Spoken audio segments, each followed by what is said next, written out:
Hi, it's Kate, welcome back. Over the next couple of days I'm going to share with you a couple of techniques which are really around thinking about what it is that you are feeding your mind and your brain with in these times. And today's topic is what I like to call your mental diet. So to start, I just want to explain a little bit around the way that our minds work, which is based on our evolution and our history. And our brains evolved a long time ago where we were living very different lives from the ones that we live now.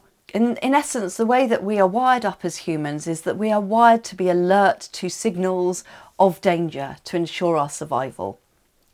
And what that means is that really our brains are rather like, you know, that sticky stuff, Velcro, which sticks together. Our brains are rather like Velcro for things that feel negative and feel like threats. They latch on and we really quickly grab hold of those. And of course, the things that we focus on grow in our attention. So the more that we attach to negative things and feed negative things into our minds, the more that we will be focused on those things. So the technique that I'm going to talk to you about today is about taking control of the way in which information flows into your brain.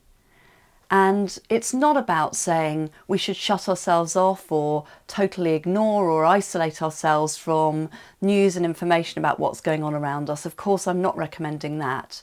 But I guess it is about asking yourself whether the habits that you've got into around the way that you are consuming information and being bombarded and potentially deluged with facts and stories and information is helping you or is increasing your levels of anxiety and unease.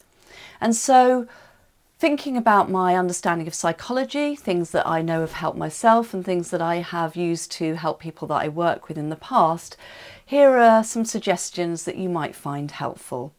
The first is to think about limiting the amount of time that you spend on your devices, scanning for all of the latest pieces of news and information about everything that's going on.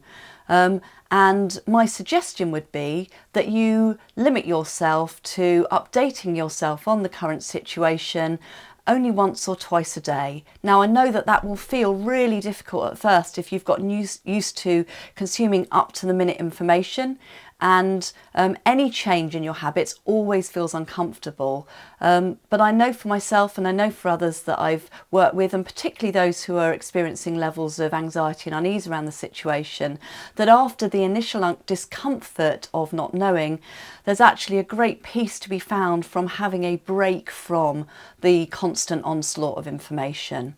So this, just to repeat, is not about ignoring the information, but what it is about controlling the amount and the time at which you consume it. Another tip that can be really helpful in doing that is to, if you do use a smartphone, to disable the push notifications. So once again, rather than you getting constant alerts up on your phone and news flashes from either the actual media or social media, it enables you to choose when and where you go in and update yourself on what's going on with the world around you and your friends and family. So this is about helping you to give your brain a bit of a break, giving yourself a bit of mental respite and starting to create a little bit more balance around the flow of information. Tomorrow I'm going to talk a little bit more about some ways in which you can build some more positive thinking into your mental diet. So I hope that you will tune in and listen to that. Much love, stay safe.